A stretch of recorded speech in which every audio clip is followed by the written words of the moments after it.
आकाशवाणी भोपाल से प्रस्तुत है प्रादेशिक समाचार।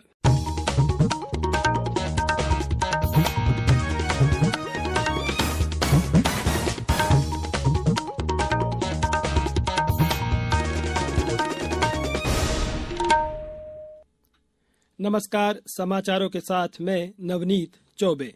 सबसे पहले एक अपील। कोरोना वायरस के नए स्वरूप ओमिक्रॉन से चिंताएं बढ़ी हैं। श्रोताओं से अपील है कि वे सतर्क रहें और पूर्ण टीकाकरण कराएं। 15 से 18 वर्ष के किशोरों और अन्य लोगों के टीकाकरण में भी मदद करें। सुरक्षित रहने के लिए कृपया इन 3 सरल उपायों का पालन अवश्य करें। मास्क लगाएं, 2 गज की सुरक्षित दूरी बनाए रखें और हाथ और चेहरा साफ रखें। कोविड संबंधी किसी भी जानकारी और मार्गदर्शन के लिए राष्ट्रीय हेल्पलाइन नंबर 011-2397-8046 और 1075 पर संपर्क करें। अब इस बुलेटिन के समाचार। सबसे पहले मुख्य समाचार। प्रधानमंत्री नरेंद्र मोदी कल आकाशवाणी से मन की बात कार्यक्रम में देश विदेश के श्रोताओं से अपने विचार साझा करेंगे। फसल बीमा योजना के अंतर्गत मेरी पॉलिसी मेरे हाथ अभियान का राष्ट्रव्यापी शुभारंभ। अब घर बैठे मिलेगी पॉलिसी। यूक्रेन में फंसे हैं प्रदेश के करीब 122 विद्यार्थी। सभी की सुरक्षित निकासी के लिए जारी है प्रयास। और खंडवा में प्रशासन ने मुक्त कराई करीब 100 करोड़ रुपए की सरकारी जमीन। अब समाचार विस्तार से। प्रधानमंत्री नरेंद्र मोदी कल आकाशवाणी से मन की बात कार्यक्रम में देश विदेश के श्रोताओं से अपने विचार साझा करेंगे। यह इस मासिक रेडियो कार्यक्रम की 86वीं कड़ी होगी। आकाशवाणी और दूरदर्शन के समूचे नेटवर्क पर इसका प्रसारण होगा। आकाशवाणी समाचार की वेबसाइट और news on AIR mobile app पर भी यह उपलब्ध रहेगा। आकाशवाणी समाचार, दूरदर्शन समाचार, प्रधानमंत्री कार्यालय तथा सूचना और प्रसारण मंत्रालय के यूट्यूब चैनलों पर भी यह कार्यक्रम सीधा प्रसारित किया जाएगा। कटनी में मन की बात कार्यक्रम का प्रसारण सुनने के लिए बूथ लेवल पर विशेष व्यवस्था की गई है। प्रधानमंत्री फसल बीमा योजना के अंतर्गत मेरी पॉलिसी मेरे हाथ अभियान का राष्ट्रव्यापी शुभारंभ आज मुख्यमंत्री शिवराज सिंह चौहान के मुख्य आतिथ्य और केंद्रीय कृषि एवं किसान कल्याण मंत्री नरेंद्र सिंह तोमर की अध्यक्षता में इंदौर के बरलई से किया गया। मेरी पॉलिसी मेरे हाथ अभियान एक अनूठी पहल है जिसके अंतर्गत प्रधानमंत्री फसल बीमा योजना में नामांकित किसानों को ग्राम पंचायत और ग्राम स्तर पर विशेष शिविरों के माध्यम से फसल बीमा पॉलिसी वितरित की जाएगी। समारोह को संबोधित करते हुए मुख्यमंत्री ने कहा कि प्रदेश में इस अभियान के तहत गांव-गांव शिविर लगाए जाएंगे और किसानों को उनके घर पर ही बीमा पॉलिसी उनके हाथ में पहुंचाई जाएगी। केंद्रीय कृषि मंत्री नरेंद्र सिंह तोमर ने इस अवसर पर कहा कि खेती को लाभ का व्यवसाय बनाने के लिए जरूरी है कि खेती की लागत कम की जाए, किसानों को उनके उत्पादन का वाजिब दाम मिले और खेती किसानी के लिए आधुनिक उपकरण और तकनीक का उपयोग किया जाए। इस दिशा में मध्य प्रदेश में दृढ़ संकल्प के साथ कार्य किए जा रहे हैं। समारोह में चयनित किसानों को फसल बीमा योजना की पॉलिसी वितरित की गई। केंद्रीय मंत्रिमंडल ने आयुष्मान भारत डिजिटल मिशन योजना को देश भर में लागू करने की मंजूरी दे दी है।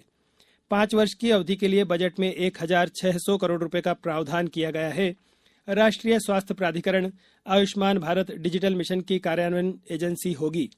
आयुष्मान भारत मिशन प्रायोगिक तौर पर 6 केंद्र शासित प्रदेशों लद्दाख, चंडीगढ़, दादरा और नगर हवेली और दमन और दीव, पुडुचेरी, अंडमान और निकोबार द्वीप समूह में काफी सफल रहा है। केंद्रीय स्वास्थ्य मंत्री डॉक्टर मनसुख मांडविया ने आज नई दिल्ली में राष्ट्रीय पोलियो टीकाकरण अभियान की शुरुआत की। यह कार्यक्रम 27 फरवरी से 2 मार्च तक देश भर में चलाया जाएगा। श्री मांडविया ने लोगों और गैर सरकारी संगठनों से 5 साल तक के बच्चों को पोलियो की खुराक देने का आग्रह किया। उन्होंने कहा कि टीके लगवाकर बच्चों को पोलियो से बचाया जा सकता है। देवास जिले में इस अभियान में जागरूकता रैली का आयोजन किया गया। खंडवा में कल सुबह 8 बजे से पोलियो की खुराक दी जाएगी। वहीं नीमच में 1,07,000 से ज्यादा बच्चों को यह दवा पिलाने का लक्ष्य रखा गया है। अब समाचारों में वक्त है एक ब्रेक का। कोविड-19 से बचाव और सुरक्षित रहने के 3 उपाय। मास्क लगाएं, 2 गज दूरी है जरूरी, सुरक्षित दूरी रखें, हाथ और मुंह साफ रखें। ब्रेक के बाद समाचारों में एक बार फिर आपका स्वागत है। युद्धग्रस्त यूक्रेन में प्रदेश के करीब 122 विद्यार्थी हैं। यह जानकारी राज्य सरकार को सीएम हेल्पलाइन पर मिली है। भारतीय दूतावास इन सभी की सुरक्षित निकासी के लिए प्रयास कर रहा है। गृह विभाग के अपर मुख्य सचिव डॉक्टर राजेश राजौरा ने बताया कि प्रदेश के सभी नागरिक यूक्रेन में सुरक्षित हैं और उनकी वापसी के लगातार प्रयास किए जा रहे हैं। भारतीय दूतावास ने विद्यार्थियों को सुरक्षित वापसी के लिए हंगरी और रोमानिया के रास्ते सीमा पोस्ट उझोरोड और चेरनविस्टी और पोलैंड के जरिए सीमा पोस्ट क्रेकोविच के बारे में बताया है। भारी गोलाबारी को देखते हुए सभी विद्यार्थियों से कहा गया है कि वे दूतावास द्वारा निर्धारित प्रक्रियाओं को जरूर ध्यान में रखें। उधर दिल्ली में विदेश मंत्री डॉक्टर एस जयशंकर ने बताया कि यूक्रेन से भारतीय नागरिकों को स्वदेश लाए जाने का कार्य प्रगति पर है। भारत और श्रीलंका के बीच दूसरा T20 क्रिकेट मैच धर्मशाला में खेला जा रहा है। भारत ने टॉस जीतकर पहले गेंदबाजी करने का फैसला किया है। 3 मैचों की श्रृंखला में भारत 1-0 से आगे है। तीसरा और अंतिम T20 मैच रविवार को धर्मशाला में खेला जाएगा। दोनों टीमों के बीच 4 मार्च से 2 टेस्ट मैच भी होने हैं। पहला टेस्ट मैच मोहाली में और दूसरा बेंगलुरु में खेला जाएगा। बैतूल जिले में आज पहली राष्ट्रीय स्तर की लॉन टेनिस प्रतियोगिता शुरू हुई। बैतूल लॉन टेनिस एसोसिएशन के सचिव मोहित गर्ग ने बताया कि इस प्रतियोगिता का समापन कल शाम ताप्ती क्लब परिसर में संपन्न होगा। प्रतियोगिता में सिंगल और युगल मुकाबले खेले जा रहे हैं। इस प्रतियोगिता के लिए चाक चौबंद इंतजाम किए गए हैं। अब कुछ समाचार संक्षेप में। खंडवा में भूमाफिया के विरुद्ध जारी राजस्व विभाग के अभियान के दौरान ग्राम सुरगांव निपानी में नागचुन तालाब से लगी हुई लगभग 200 एकड़ शासकीय भूमि मुक्त कराई गई, जिसकी अनुमानित लागत लगभग 100 करोड़ रुपए है। अनुविभागीय अधिकारी राजस्व अरविंद चौहान ने बताया कि इस मामले में शामिल व्यक्तियों के विरुद्ध कार्यवाही की जाएगी।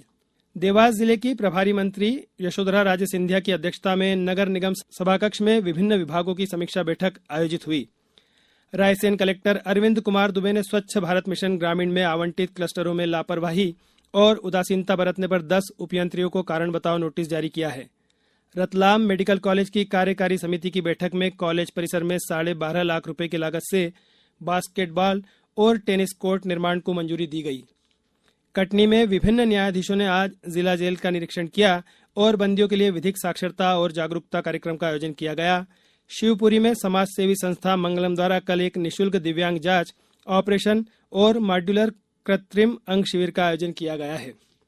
अशोकनगर जिले में पल्स पोलियो अभियान के लिए 1001 बूथ बनाए गए हैं।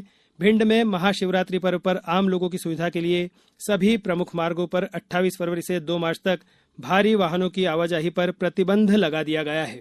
इस बुलेटिन में फिलहाल इतना ही। अंत में एक अपील हमेशा ध्यान रखें, मास्क और 2 गज की दूरी, हाथ धोना भी है जरूरी। नमस्कार।